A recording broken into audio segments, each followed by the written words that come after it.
Boy, talk about going from beauty to the beast. Oh boy. It's always nice to have someone introduce you who looks better than you do, you know.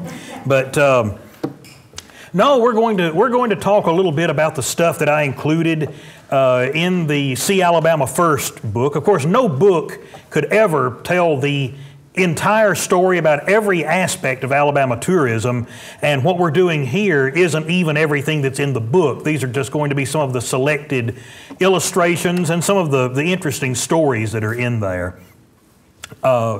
It's always interesting when you do tourism in any state. The reason I did the See Alabama First book is because I had done several books on Florida tourism before that, and I had done a couple on Tennessee, and I decided it was about time to do one on the state that I've always lived in. But the thing that's great about tourism is some of the kookier stuff that you find. That's to me, is a lot more interesting than the what people might consider the mainstream aspects of it, especially when it comes to the souvenirs. We were talking beforehand about some of these old travel decals that companies made. Usually they were overseas companies that made them, and it's just great to see them struggle to try to get it right. Like up on the upper right-hand corner there, you'll notice that town everyone knows, Gadsden, don't you? I'm sure you've been there before.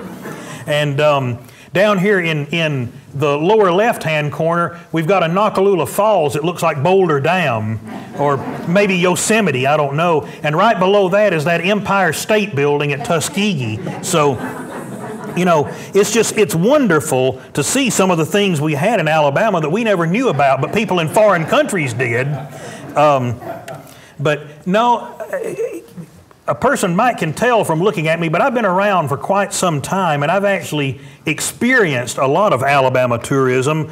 We'll just use an example here that back there when the world was still in black and white, that's me when I was 3 years old touring the Alabama. And then once the world became color, there I am at about age 11, I guess. I'm there at the miniature golf course at Sportsman's Lake Park in Coleman. And as anyone who knows anything about my riding can tell you, old miniature golf courses have always been a passion of mine. So needless to say, I was photographed at a lot of them over the years. The book, the See Alabama First book, is primarily about automobile tourism. Now, of course, there was a whole era of tourism in Alabama that came before the automobile, when people would take the train to places like Blunt Springs. And I cover a little bit of that in the beginning, but the story really gets started with the automobile. Now, most of you probably know that the first transcontinental highway in the United States was the Lincoln Highway. It traveled across the northern half of the country and connected the two coasts. But the problem with that route was that in the wintertime it was basically useless. So pretty soon after the Lincoln Highway was established, some people got together and decided to do a transcontinental highway that would run through the southern half of the country, and it would be more useful all year round. And one of the big boosters in the early development of that was an Alabama senator named John Hollis Bankhead. Now, people always ask me, since my last name is Hollis, was I related to him? No, as far as I know, there is no connection. And I can tell you that none of the Bankheads ever died off and left me any money. So apparently they don't think there was a connection there either. But John Hollis Bankhead in 1921 was the namesake for the Bankhead Highway.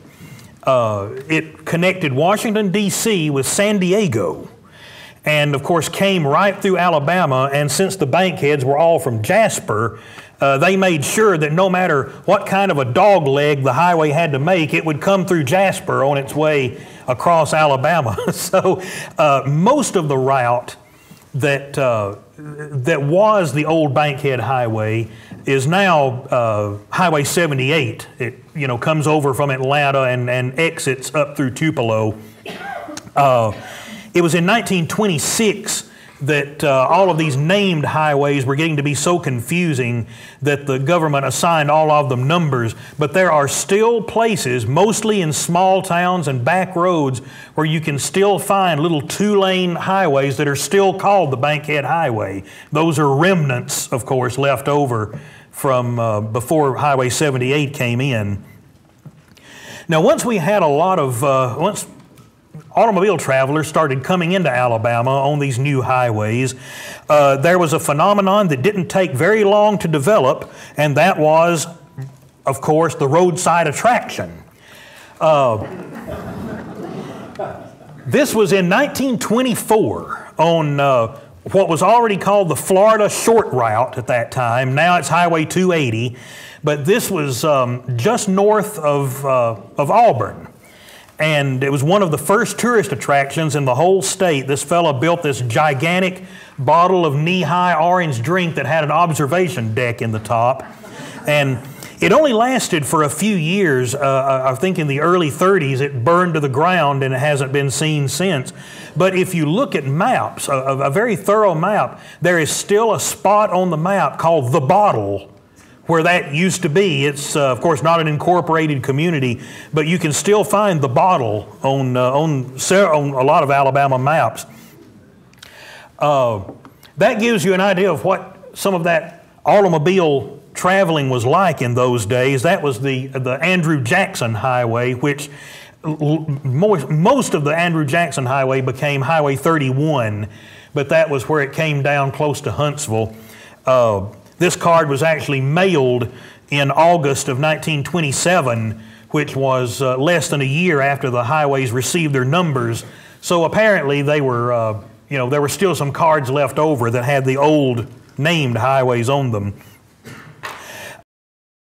Alabama began its state parks program in the mid-30s, and of course a lot of the stuff like the observation tower at Chehaw they were all WPA projects. So I think everything that a WPA built had that same sandstone look to it.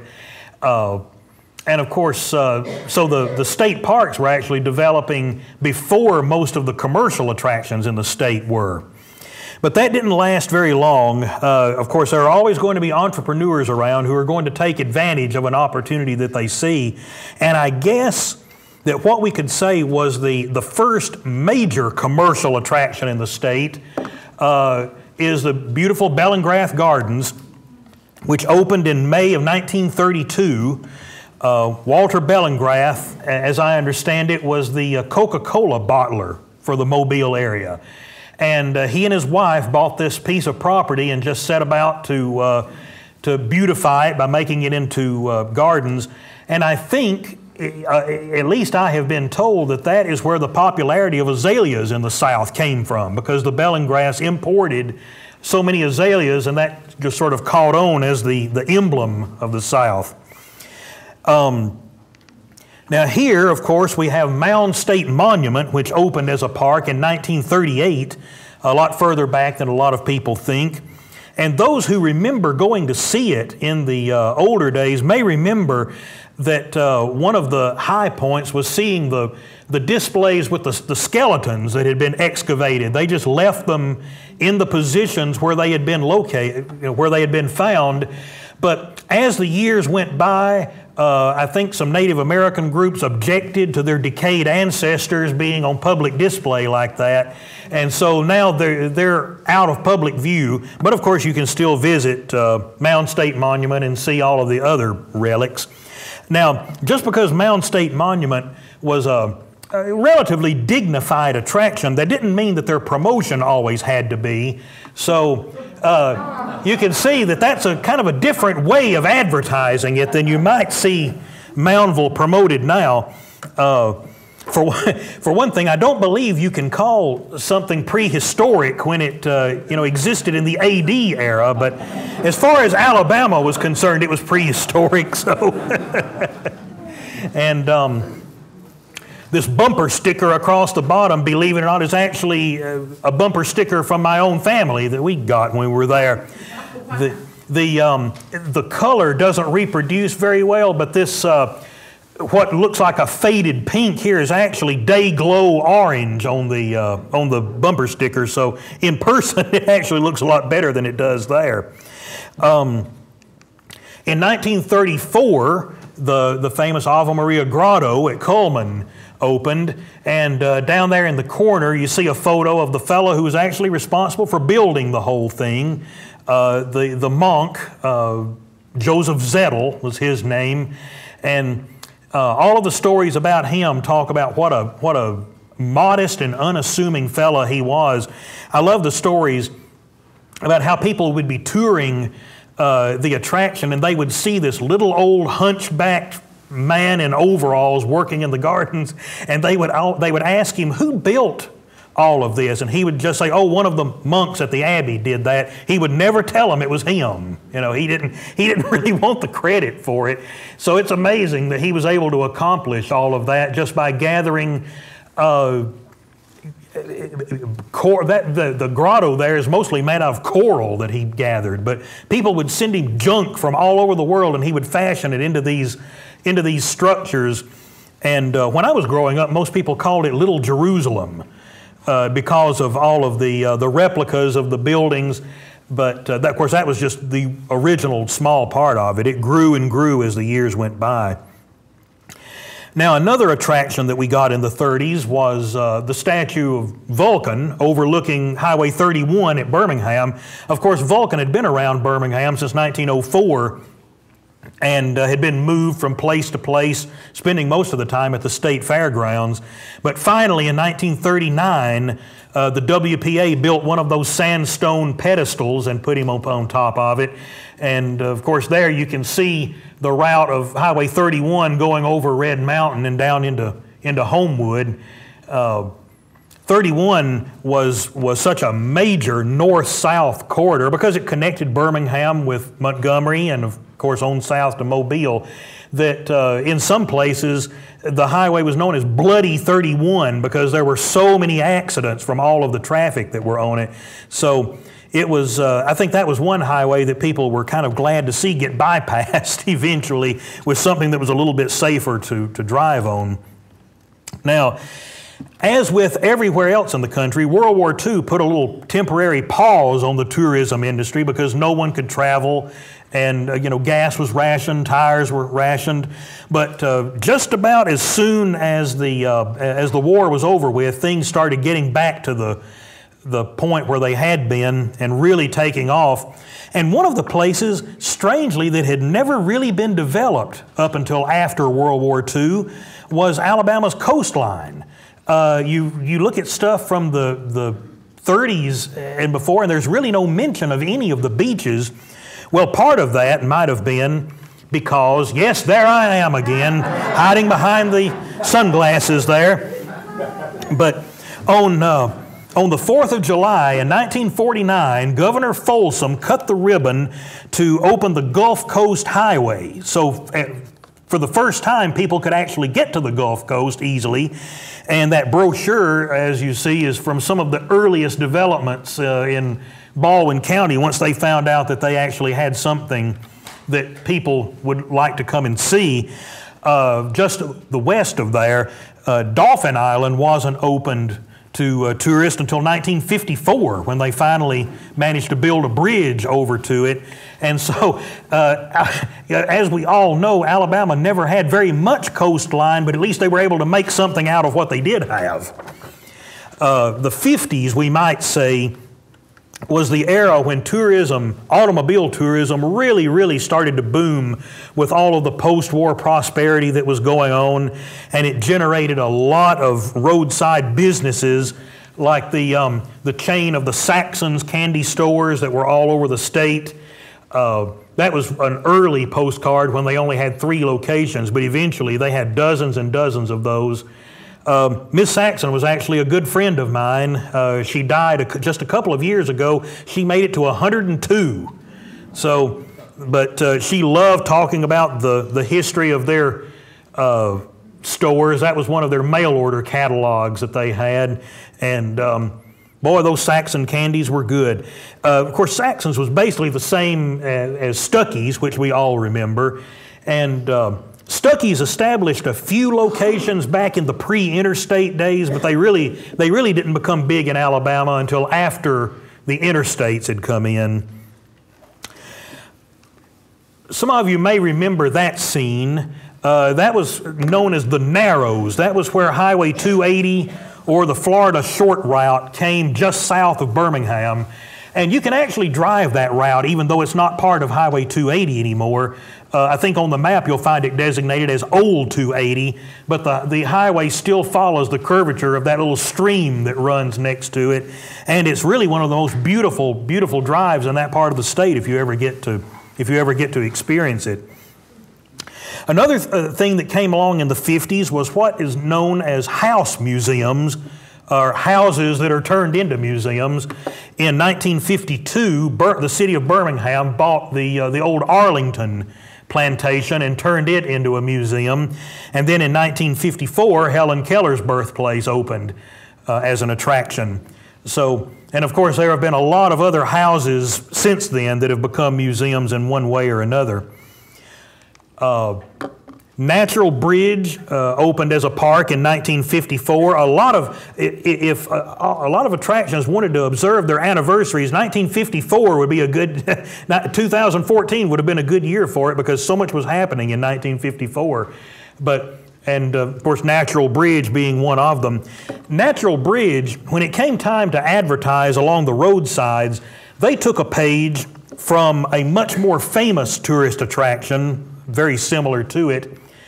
You'll notice down here at the bottom, an enlarged part of this photo, Natural Bridge painted roofs in the same way that Rock City did. Of course, they had to take the roofs that Rock City hadn't already found and painted. But this one was about halfway between Birmingham and Jasper.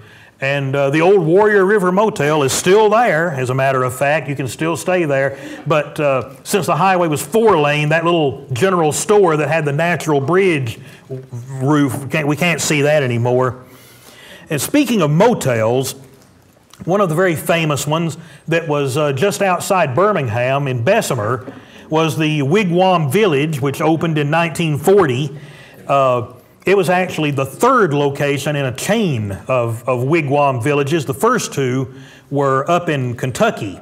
And I think the second one, the one that was at Cave City, Kentucky, is still there. It's doing a big business among tourism history buffs now.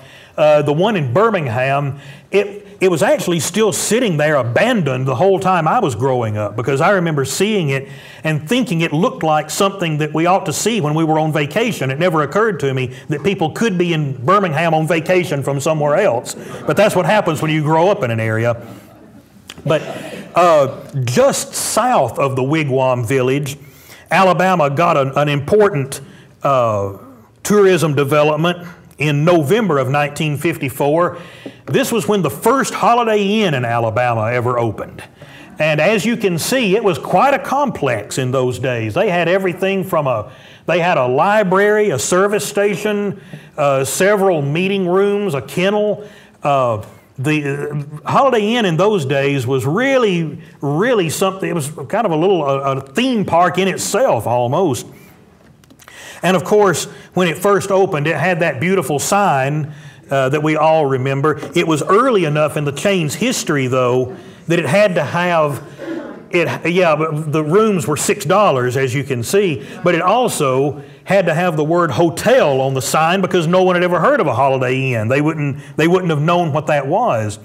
But the one in Bessemer really knew how to promote itself. It was built there because of all of the steel magnates who would come into Birmingham and Bessemer for conferences and conventions.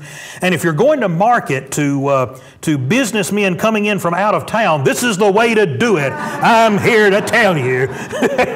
So I think someone told me that was the owner's wife and daughters that he got to pose for the poolside shots. So, yep, they were really bringing in the tourists and the tired businessmen.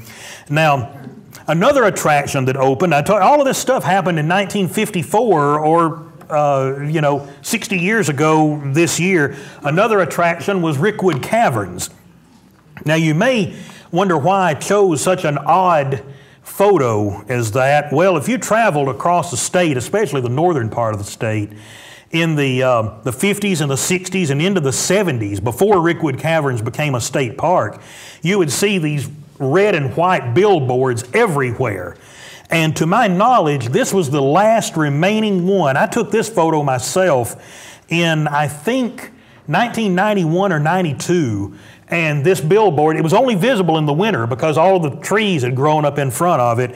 But I think that that was the last remaining original Rickwood Caverns billboard. And of course, later they became a state park, and who knows, maybe they had less money than they had when they were a commercial attraction. I probably wouldn't be a good one to speak on that. Another attraction that got its start in the 50s, although most people wouldn't realize that, that is the primitive beginning of the Space and Rocket Center at Huntsville. This was at Redstone Arsenal when they first began in 1958.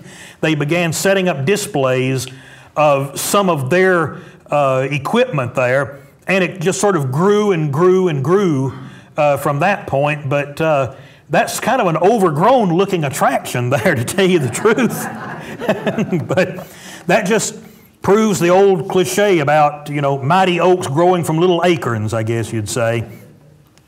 In 1961, we got an attraction that was known as Horsepins 40. And you may be familiar with that. The fella in the photo there is Chief Henry, who was he was promoted as the most photographed Indian in the world. He was from Cherokee, North Carolina, and was one of the chiefs, as they called them, who would have their photos made on the streets. And somehow he had a relationship with Horsepins 40 and would come down for promotional photo shoots. They did another set of promotional photos with someone who doesn't look like she was as happy to be there as Chief Henry was. This looks like Daisy May came down from Dog Patch, USA.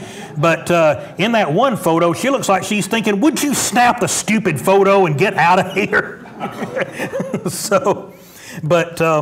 Of course, Horsepins 40 has had its ups and downs over the years, but as far as I know, it's back up again and is still operating, although I doubt if that lady has ever come back for any more promotional photo shoots. In Birmingham in 1962, we got the Botanical Gardens, where the focal point was that actual working clock that was made into a flower bed.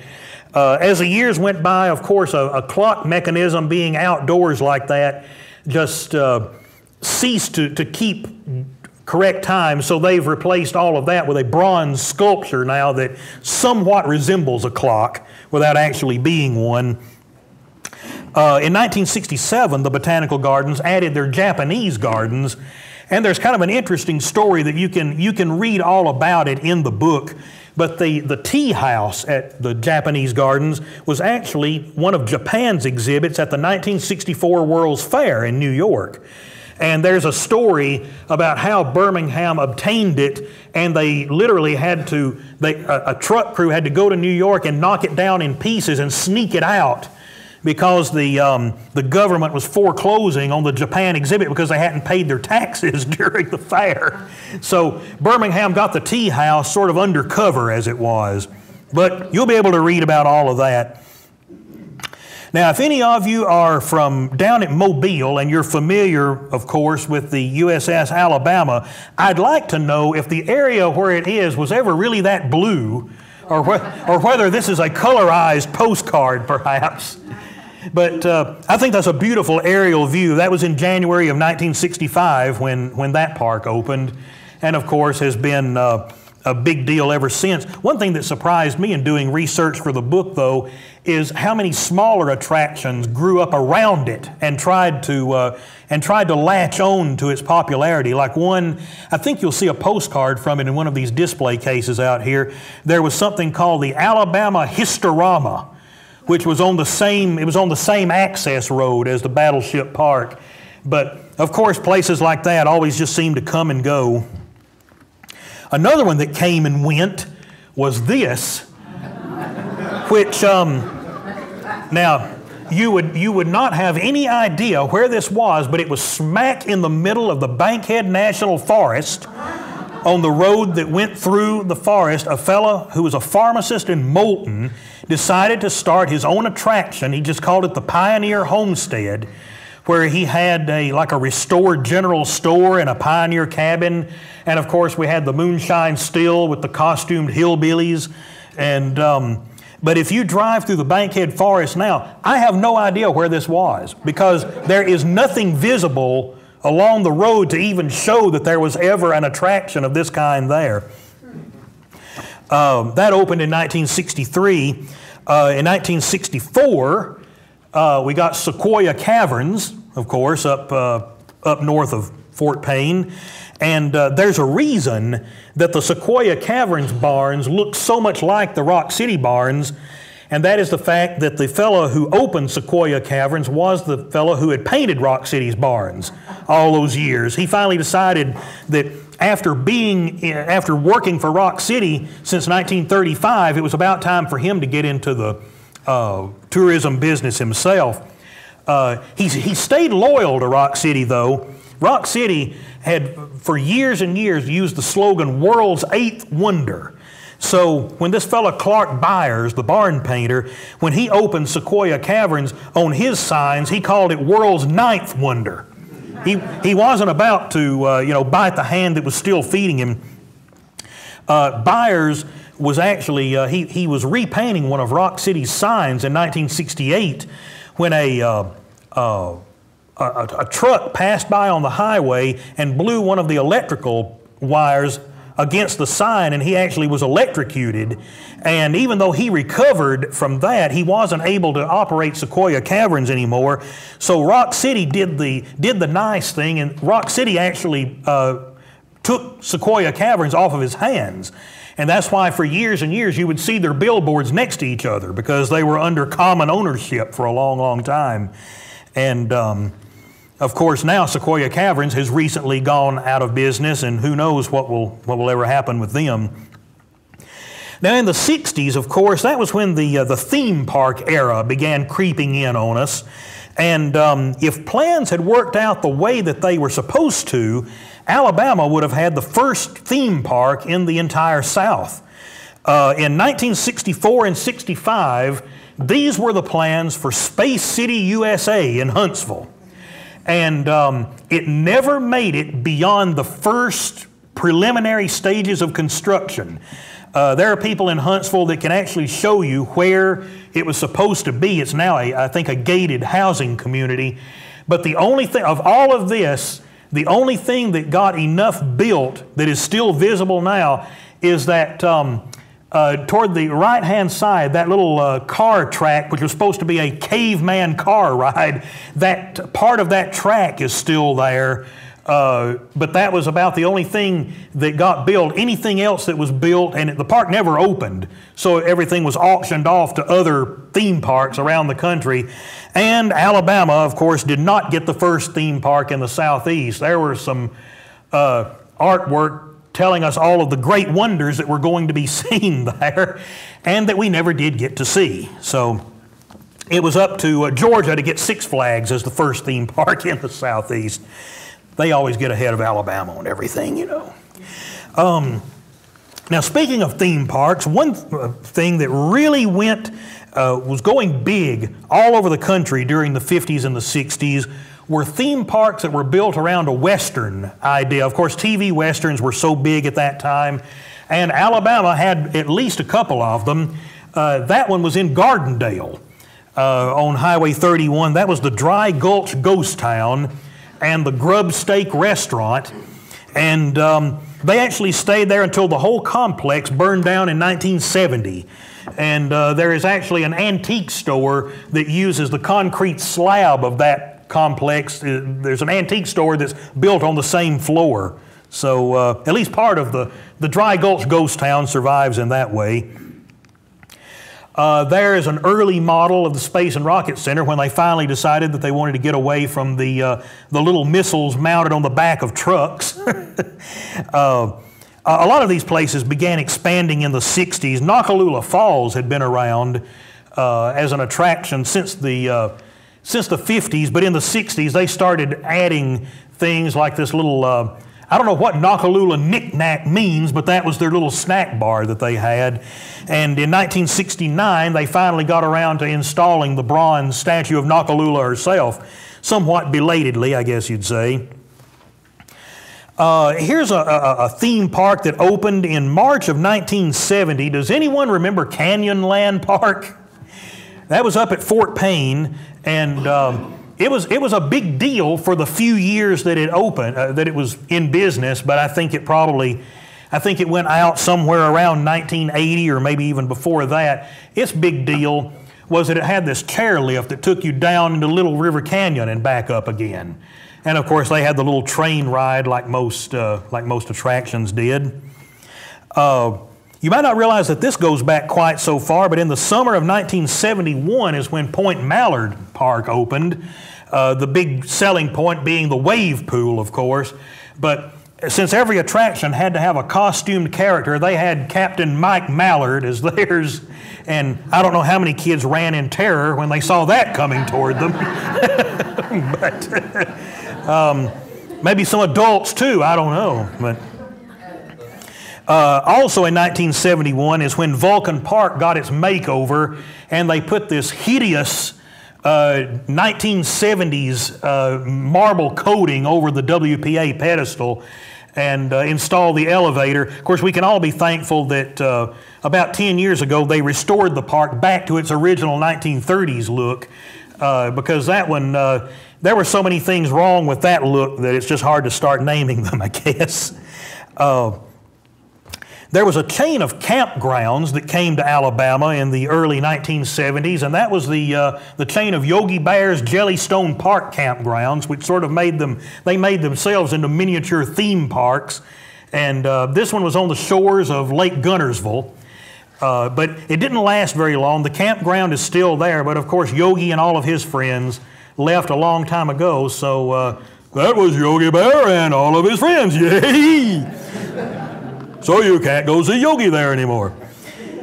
Now in 1965, there was an attraction that had opened with the really catchy name of Kaimulga Onyx Cave. Now, it wasn't doing very much business because no one could figure out how to pronounce the name, no one could remember the name. So in 1976, it got new owners who named it DeSoto Caverns, which was a whole lot easier to remember than Kaimulga Onyx Cave. So, and with all the bicentennial stuff, I guess they thought that DeSoto might be a good thing to latch onto. That was also around the period of time that, that Gulf Shores had developed its first personality, which, as you see, Gulf Shores in the 70s was sort of a lower budget version of Panama City or Fort Walton. It had its amusement parks, it had its small motels, and I warned you about this before. Yes, it had its miniature golf courses, and there I am being swallowed by a fish at one of them.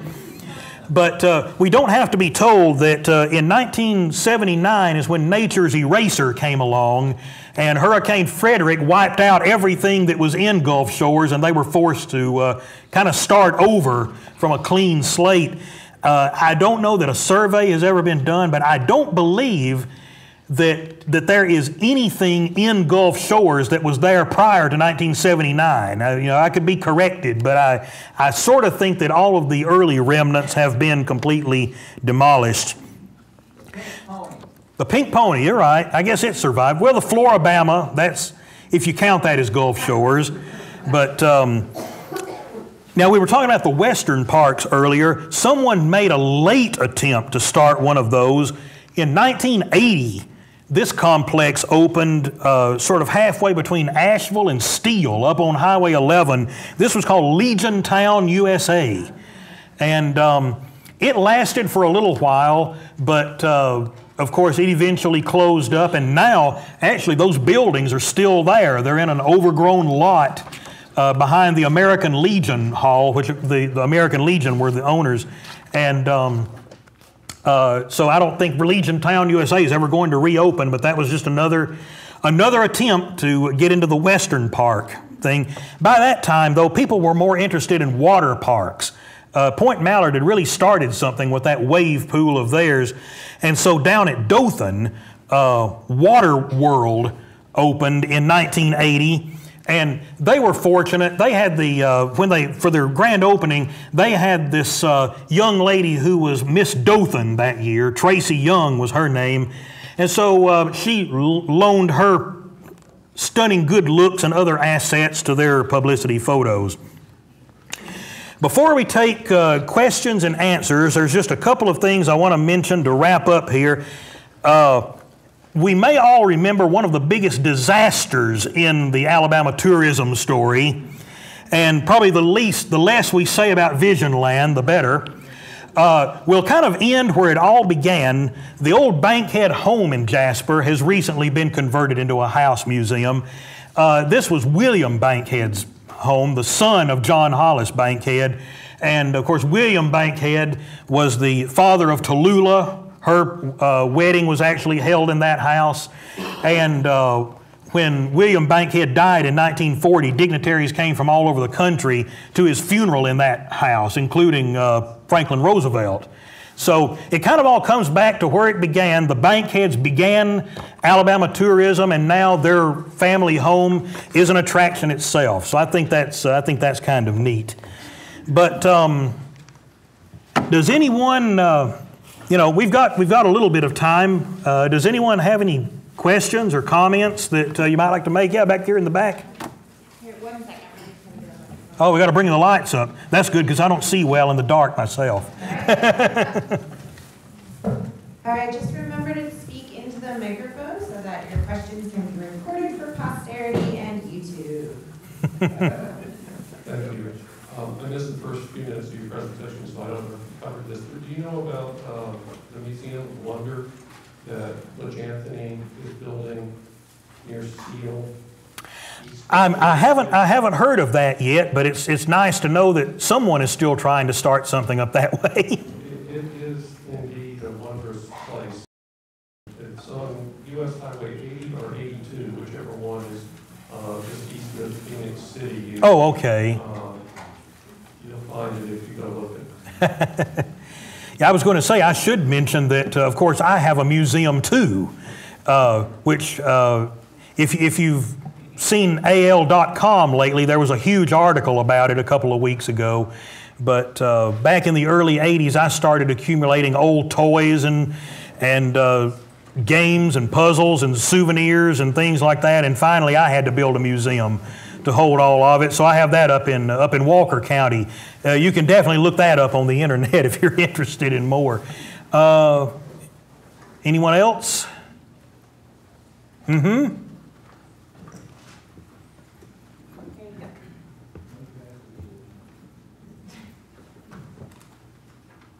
Who are we going with? Oh, did you have a question? Yeah. Go ahead. You missed the Dismals. Well, I didn't miss them in the book. They're in there. I didn't have anything that would have looked good up on the big screen about them. But yes, Dismals. Believe me, the book has a lot in it that we didn't even touch on here. But it's strange that there are a lot of attractions that I talked about them in the book, but I was never able to find a photo to illustrate them. In case you folks from the Welcome Centers are wondering why I didn't say anything about that, that's because you'll find a whole section on the Welcome Centers in the book, but I've never been able to find any vintage photos of any of them. The first Alabama Welcome Center was actually not even at the state line, it was in Fort Payne. And it was a log cabin that had formerly been a post office back in the pioneer days. And when I was doing research for the book, I talked to the people in DeKalb County Tourism. No one could tell me whatever happened to that log cabin, but it was at one of the Fort Payne exits off of I-59. So where it was completely swallowed up by development over the years. But that was where the first of the Welcome Centers sat, which was about an hour. You'd been driving in Alabama for about an hour before you got to the Welcome Center, I guess. Yeah. When did Cathedral Caverns open? Cathedral Caverns is another of those 1950s attractions, and of course it became a national monument eventually. So I think it left the commercial tourism world earlier than most of these others did. But I'd have to look at my own book to see when it opened. People think we authors keep this stuff in our head, but we really don't. Once we write it down, we go on to another book and kind of forget about it. I just want to say that DeSoto Caverns is alive and well. Oh, yes. And it's aimed mainly at grammar school children, and my wife and I take our grandchildren there every summer. Oh, yes, it's still going well. And, of course, they joined the craze for the costume characters with old Happy Hernando they've got down there.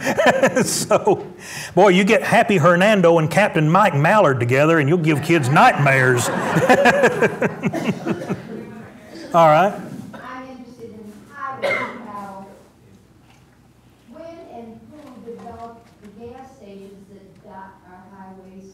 How do they know that those cars are going to run out of gas? That's a good question. Of course, gas stations, they had, I guess the oil companies had their ways of picking their strategic locations. It might have had something to do with the story that the Stuckey family told me about how old Mr. Stuckey would pick the locations for his stores.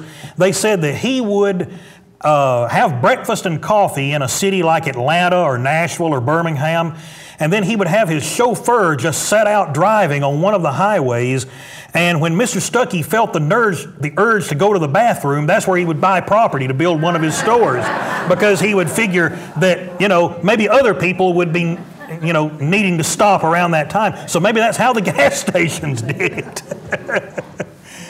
I'm sure they had some kind of market research in those days for figuring that out.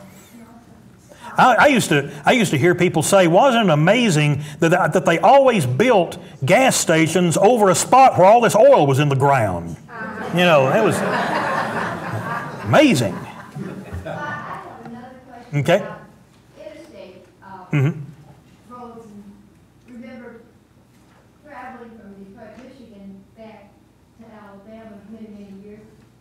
But my father and his brothers prior to that moved up to Detroit, and I think Highway 31 was quite the road that...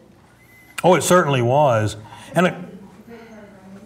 And of course, Alabama took forever to get the interstates. Well, I mean, they're still not finished. Look how long it's taking to do those last 2.5 miles of I-22 to hook up to I-65.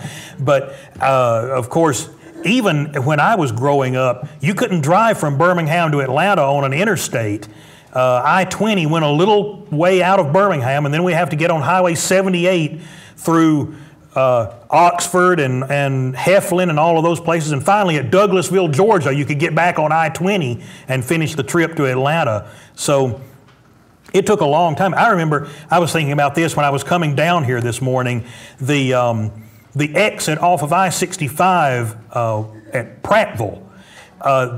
When I was growing up, that was where I-65 ended, and you had to get on 31 to finish your trip into Montgomery. So it took a long time for them to finish that whole interstate project. And like I said, sometimes it seems like it never will be finished. Question. I've been told there was a Gulf station around near Clinton that was halfway between Chicago and Miami on 31. Have you ever heard anything about that? I've never heard that, but it sounds like it would have been something they would have promoted, whether it was true or not. I heard that somebody that lived in Clinton. It was just It very well could have been. Most people, it would have been kind of a detour, because most people that were traveling from Chicago to Miami would have taken Highway 41 down through Tennessee, and of course down through Florida. He says it's south of Clinton at a place called Midway. Well, like I said, if you were in the tourism business, getting attention was the first thing, and telling the truth was somewhere on down the line, as to what was important. Of course, I don't know. That could still be the case now. I'm just not in a position to speak for that personally. But anyone else? You mentioned about in the early 60s, the centennial of the Civil War. Wasn't there a lot going on then? There certainly was. I can't think of anything specifically tourism oriented, although I do have a beautiful Alabama map from that era that, you know, had like the whole Civil War history around the edge of it along with the highways. But I can't think of any attractions that really sprang up connected with it. There might have been some. Eventually, of course, we had up in Winston County, we had the Looney's Tavern Park. But once again, it went out of business, and the last I heard, it's still sitting there with just with a barrier in front of it, and no one can even get onto the property anymore. Well, if no one else has anything, I will close by saying that I'm certainly glad that all of you came here. And I am told that they do have the book in the gift shop, and so I'm going to be in this room for a little while in case anyone wants to get one signed. Of course, you can read it without me signing it, you know, so, you know, you're welcome to buy the book whether I have anything to do with it or not. I'm sure they'll appreciate it. They'll appreciate it. But anyway, I hope you've enjoyed it, and that, believe me, the story goes a lot further than what we covered here today. All right, thank you very much. Thank you. For coming, and thank you.